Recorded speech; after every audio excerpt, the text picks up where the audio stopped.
Good morning friends, कैसे हैं आप सब। आप सभी का स्वागत है आपके अपने YouTube channel GK smart classes bye अमन सर में। फ्रेंड्स, आज है 17 अगस्त और 17 अगस्त के जितने भी मोस्ट इम्पॉर्टेंट करेंट अफेयर बनते हैं सभी हम इस वीडियो में डिस्कस करेंगे और मोस्टली डिस्कस करेंगे 10 क्वेश्चंस, नंबर ऑफ क्वेश्चंस 10, जो इस वीक का सबसे इम्पॉर्टेंट क्वेश्चन है। जी हाँ दोस्तों, नंबर ऑफ 10 क्वेश्चन दोस्तों वीक में, हर वीक में तो क्वेश्चन 100 बनते हैं, 50 बनते हैं करेंट, ऐसा नहीं है कि नहीं बनता, लेकिन जो इम्पोर्टेंट हो गया तो इस वीक का मोस्ट इम्पोर्टेंट जो मैं आपको करवा चुका हूँ वो 10 क्वेश्चंस का डिस्कस हम इस वीडियो के माध्यम से करेंगे और डिटेल में। ठीक है दोस्तों, तो बने रहिए जीके स्मार्ट क्लासेस बाय अमन सर के साथ और देखते हैं वीक का मोस्ट इम्पोर्टेंट 10 क्वेश्चन। तो वीक का पहला इम्पोर्टेंट क्वेश्चन है, विश्व हाथी दिवस वर्ल्ड एलिफेंट डे निम्न में से किस दिन मनाया जाता है। तो किस दिन मनाया जाता है दोस्तों, तो ये 12 अगस्त को मनाया गया था। 12 अगस्त को मनाया गया था। तो इसकी शुरुआत कब हुई थी, तो 2012 में, 2012 में इसकी शुरुआत हुई थी दोस्तों। और इसकी शुरुआत अंतरराष्ट्रीय गज दिवस के रूप में मनाया जाने लगा 2012 से, 12 अगस्त 2012 से। लेकिन अगर पूछ दे कि सर्वप्रथम किसने 12 अगस्त को गज दिवस मनाया था, इसकी शुरुआत कब किया था किसने, तो 2011 में किया गया था। और किनके द्वारा, तो 2 व्यक्तियों द्वारा। मैं पिछले वीडियो में आपको बता चुका हूँ, तो बताइएगा, नाम मेरे साथ बोलिएगा दोस्तों। पहला व्यक्ति कौन था, तो माइकल क्लार्क, और दूसरा पैट्रिशिया सिम्स। कौन था दोस्तों, तो माइकल क्लार्क एवं पैट्रिशिया सिम्स ने मिलकर 2011 में गज दिवस की शुरुआत की थी। और इसका उद्देश्य था हाथियों के संरक्षण के लिए जागरूकता फैलाना, ठीक है दोस्तों, एवं प्राकृतिक आवास का सुरक्षा करना, हाथी दांत के अवैध व्यापार को रोक लगाना। आप जानते हैं कि आए दिन क्या होता है कि हाथी की दांत की जो होती है अवैध व्यापार चलता है, ठीक है। हाथियों को अकानूनी और विरोधी तत्वों द्वारा मारा जाता है, उसके दांत निकाल करके विदेशों में सप्लाई किए जाते हैं। तो ये करना कानूनी जुर्म है दोस्तों, ठीक है।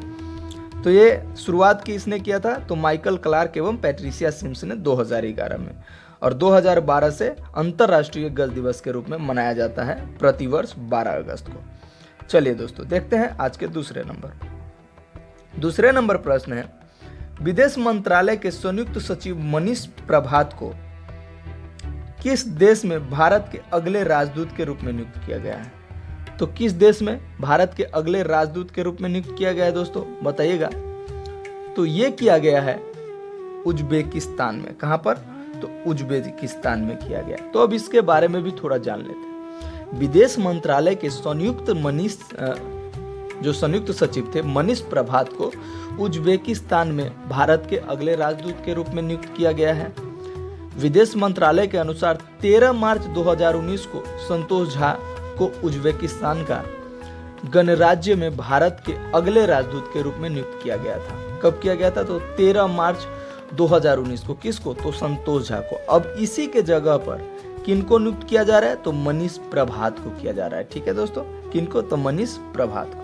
चलिए देखते हैं नेक्स्ट प्रश्न। नेक्स्ट थर्ड नंबर प्रश्न है वीक का मोस्ट इंपॉर्टेंट, भारत ने हाल ही में मालदीव को कितने मिलियन अमेरिकी डॉलर का सहायता प्रदान किया है। तो कितने मिलियन दोस्तों, तो ये 500 मिलियन डॉलर का सहायता प्रदान किया है। कितने मिलियन, तो 500 मिलियन डॉलर, ठीक है दोस्तों। जिसमें अभी विदेश मंत्रालय, भारत के विदेश मंत्री कौन है अभी बताइएगा, बता चुके हैं, आप लोग को याद होना चाहिए, एस जयशंकर है। कौन है दोस्तों, तो भारत के विदेश मंत्री एस जयशंकर है।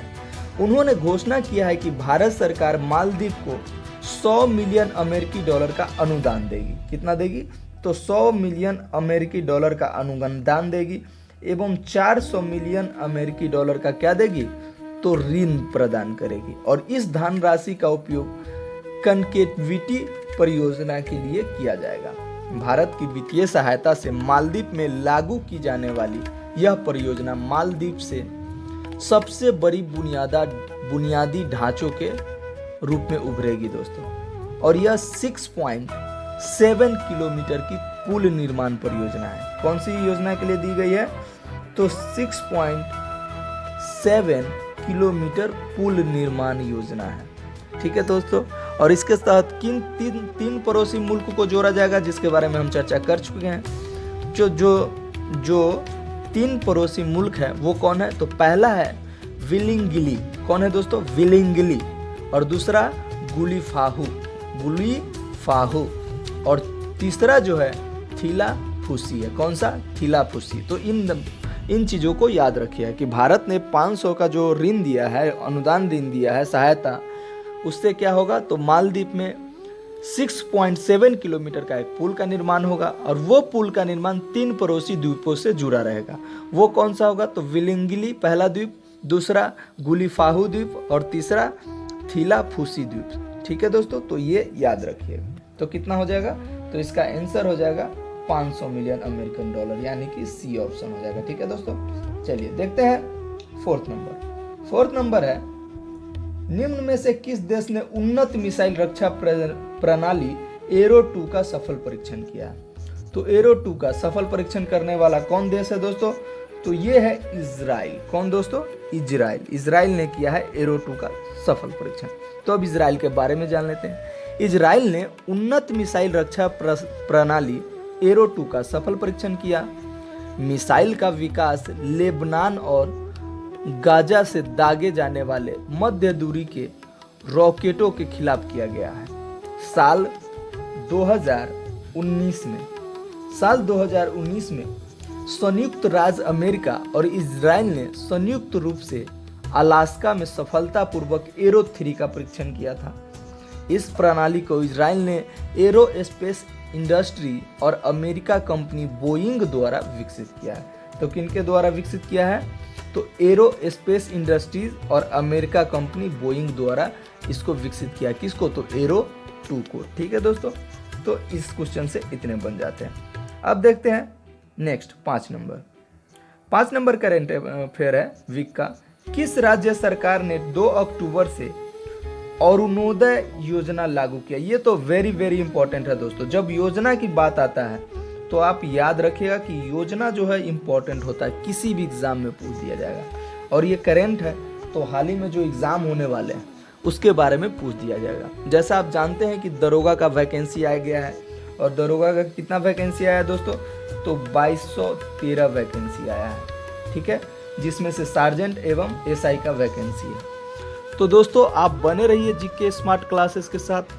मैं बहुत जल्दी आपको लिए स्पेशल, आप सभी के लिए, सभी जितने भी छात्र दरोगा का तैयारी करना चाहते हैं या खुद के शरीर पे वर्दी देखना चाहते हैं, तो वो जुड़ जाइए जीके स्मार्ट क्लासेस बाय अमन सर के साथ।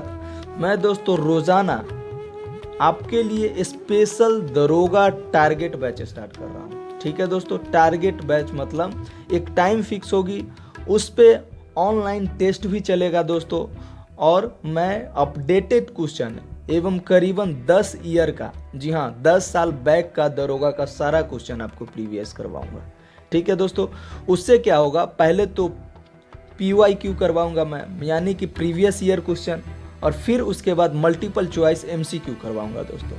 उससे क्या होगा कि जब आप 10 साल का प्रीवियस ईयर क्वेश्चन बना लेंगे तो आप में ये समझ आ जाएगी कि बोर्ड किस तरह का क्वेश्चन पूछता है, और जब MCQ बनाएंगे तो आपको दिक्कत बिल्कुल नहीं आएगी।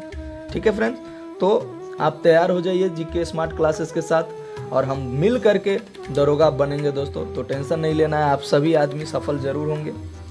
तो दोस्तों ये 2213 वैकेंसी आई है, तो आप लोग जल्दी से जल्दी बिना देर लगाए फिल कर दीजिए, लिंक इसका ओपन हो चुका है।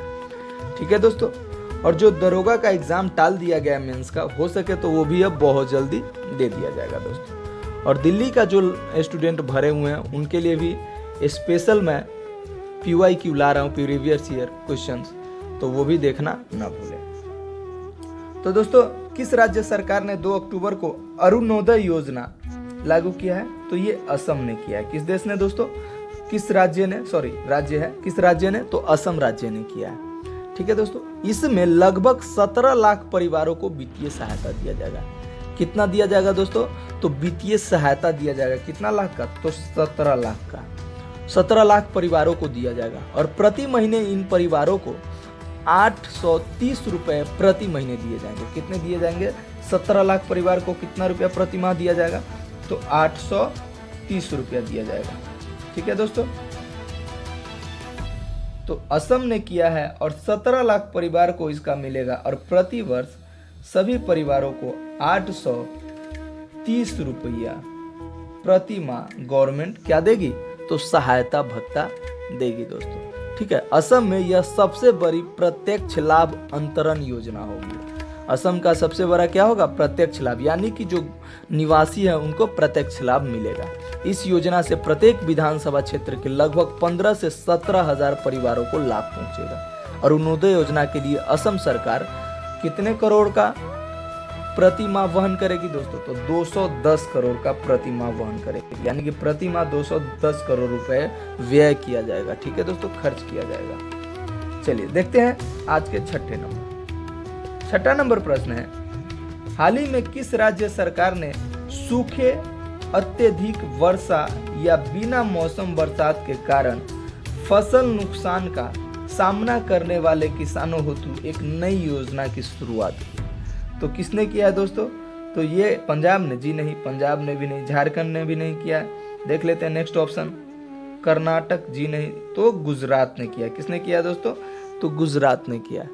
तो गुजरात के अभी वर्तमान में मुख्यमंत्री कौन है, तो विजय रूपानी जी हैं। और गुजरात में किया गया, तो इसके तहत क्या होगा, तो इसके तहत दोस्तों किसानों को उक्त स्थितियों में हुई नुकसान की भरपाई के लिए बिना कोई प्रीमियम दिए मुआवजा मिल सकेगा। ठीक है दोस्तों, यानी कि डाटा बिना दिए उसको मुआवजा मिलेगा। प्रीमियम यानी कि कोई ब्यौरा नहीं देना पड़ेगा, कितना पैसा खर्च हुआ है नहीं हुआ है। उनको बस एक लिस्ट तैयार करेगी गवर्नमेंट, और उस लिस्ट में ये दर्शाया जाएगा कि इस क्षेत्र में बाढ़ ग्रसित हुआ या सूखा पड़ गया है, इसके वजह से किसानों का नुकसान हुआ है।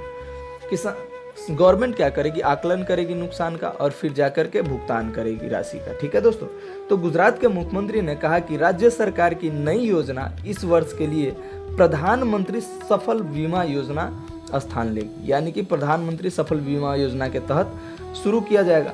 हालांकि यह योजना केवल 1 वर्ष के लिए ही लागू होगी। इस योजना के तहत सरकार कुल 4,500 करोड़ रुपए खर्च करेगी। देखिए दोस्तों, मतलब 1 साल में मात्र गवर्नमेंट कितना खर्च कर रही है, तो 4,500 करोड़ रुपए किसान पे। तो ये कितना हो जाता है, तो अभी तक का क्षतिपूर्ति का 33% अधिक सफल नुकसान का पूरा भरपाई करने के लिए गवर्नमेंट क्या होगा, तो दे ही होगा। ठीक है दोस्तों, चलिए देखते हैं 7वां नंबर प्रश्न है, किस देश के प्रधानमंत्री हसन दियाब ने हाल ही में इस्तीफा दे दिया है, घोषणा किया, यानी कि अब दे दिया है दोस्तों। ये विक का करंट अफेयर है। तो किस देश के, बताइएगा किस देश के दोस्तों, तो ये दोस्तों लेबनान के। कहाँ के, लेबनान के। और लेबनान का जो दोस्तों कहाँ पर है, लेबनान का राजधानी तो बेरूत में पड़ता है। कहाँ पे, बेरूत। और बेरूत में हाल ही में बहुत ही शक्तिशाली धमाका हुआ है। उसके बाद लोगों ने मांग करने लगी है प्रधानमंत्री को इस्तीफा देने के लिए, और इसीलिए प्रधानमंत्री ने अपने पूरे मंत्रिमंडल के साथ लेबनान के राष्ट्रपति माइकल आउन के समक्ष अपना इस्तीफा सौंप दिया है। और राष्ट्रपति माइकल आउन ने उनके इस्तीफा को स्वीकार भी कर लिया। राष्ट्रपति ने हसन दियाब से यह भी कहा है कि सरकार के गठन तक पद पर बने रहने को भी कहा है। लेबनान में लोग विस्फोट के लिए लापरवाही और कुप्रबंधन को जिम्मेदार ठहराया, और गवर्नमेंट के लापरवाही को सबसे बड़ी बात बताई है, इसीलिए प्रधानमंत्री को इस्तीफा देना पड़ा। ठीक है दोस्तों, चलिए देखते हैं 8वें नंबर प्रश्न। तो आज का 8वां नंबर प्रश्न है, प्रधानमंत्री नरेंद्र मोदी के अनुसार ग्रेट निकोबार द्वीप में कितने करोड़ रुपए की लागत से एक ट्रांसशिपमेंट पोर्ट का निर्माण करने की योजना है? देखिए दोस्तों, ये भी बहुत इंपॉर्टेंट है क्योंकि पहली बार किया जा रहा है। तो ये कितना इंपॉर्टेंट है आपके लिए, वेरी इंपॉर्टेंट है, तो इसको भूलिएगा मत कि प्रधानमंत्री नरेंद्र मोदी के अनुसार ग्रेट निकोबार द्वीप में कितने करोड़ रुपए की लागत से एक ट्रांसशिपमेंट पोर्ट का निर्माण करने की योजना बनाई गई। तो कितने करोड़ लागत, दोस्तों पहले ऑप्शन देख लेते हैं। तो ये हो जाएगा 10,000 करोड़ लागत। कितने, तो 10,000 करोड़ रुपए के लागत से बनेगा। प्रधानमंत्री ने कहा कि आने वाले समय में अंडमान निकोबार बंदरगाह विकास से जुड़ी गतिविधियों के बड़े केंद्र के रूप में विकसित होने वाला है। यह क्षेत्र दुनिया के कई ट्रांसशिपमेंट बंदरगाहों के मुकाबले काफी प्रतिस्पर्धी दूरी पर स्थित है। जब ये बंदरगाह एक बार बनकर तैयार हो जाएगा तो यहाँ बड़े बड़े जहाज भी रुक पाएंगे और इसमें समुद्री व्यापार में भारत की हिस्सेदारी बढ़ेगी और युवाओं को रोजगार नए मौके मिलेंगे। यानी कि आत्मनिर्भर भारत के तहत ये सब किया जाएगा और इसमें जॉब जनरेट होगी और जॉब जनरेट होने की वजह से जो भारत के जो बेरोजगार युवा है, कुशल युवा है, उनको रोजगार की अवसर प्राप्त होंगे। ठीक है दोस्तों, चलिए देखते हैं 9 नंबर प्रश्न है। ये भी इम्पोर्टेंट है क्योंकि करंट है तो कभी पूछ सकता है। श्रीलंका में निम्न में से किसने चौथी बार देश के प्रधानमंत्री के रूप में शपथ लिया? यानी कि श्रीलंका के चौथा बार प्रधानमंत्री बनने वाले कौन थे? तो आप जानते हैं, बता चुके हैं कि कौन थे। तो महिंदा राजपक्षे थे। कौन? महिंदा राजपक्षे। ठीक है दोस्तों, महिंदा राजपक्षे 9 अगस्त 2020 को चौथी बार श्रीलंका के प्रधानमंत्री के रूप में शपथ लिए। महिंदा राजपक्षे के छोटे भाई और श्रीलंका के राष्ट्रपति गोतबाया राजपक्षे। कौन दोस्तों? तो गोतबाया राजपक्षे, वो उनके छोटे भाई है और वर्तमान में श्रीलंका के राष्ट्रपति हैं। उन्होंने प्रधानमंत्री पद की शपथ दिलाई। श्रीलंका में 68 लाख मतदाताओं ने अपने मताधिकार का इस्तेमाल किया और मतदान प्रतिशत कितना रहा श्रीलंका में अब की बार? तो 59.9% रहा। ठीक है दोस्तों, महिंदा राजपक्षे 2005 से 2015 के बीच करीब एक दशक तक देश के राष्ट्रपति भी रह चुके हैं। यानी कि ये जो है 10 साल तक देश के राष्ट्रपति भी रह चुके हैं। अब इनके भाई हैं दोस्तों।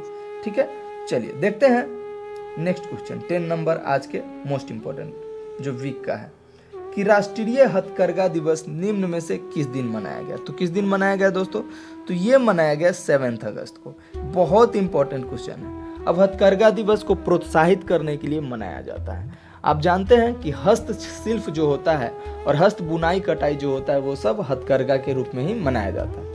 नरेंद्र मोदी ने हाल ही में जब आत्मनिर्भर भारत की शुरुआत की थी तो उन्होंने कहा था कि हमें विशेष रूप से हथकरघा कारीगरों के ऊपर ध्यान देना है, उनके विकास के लिए, उनके उन्नति के लिए हमें योजना लाना है।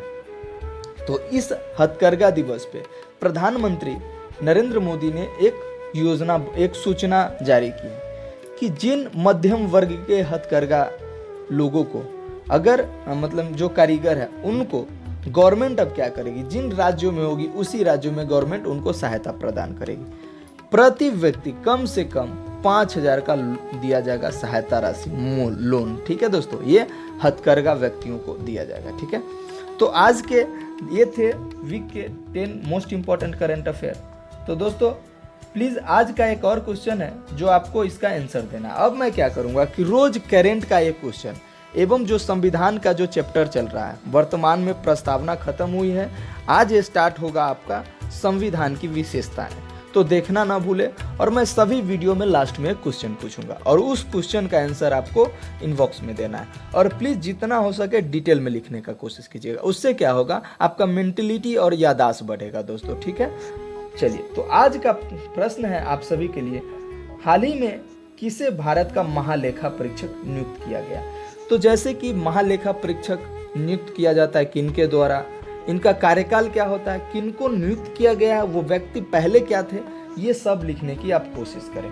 प्लीज आग्रह है कि आप लोग ऐसे जरूर करें। Thank you for watching my YouTube channel. दोस्तों बने रहिए जीके स्मार्ट क्लासेस बाय अमन सर के साथ।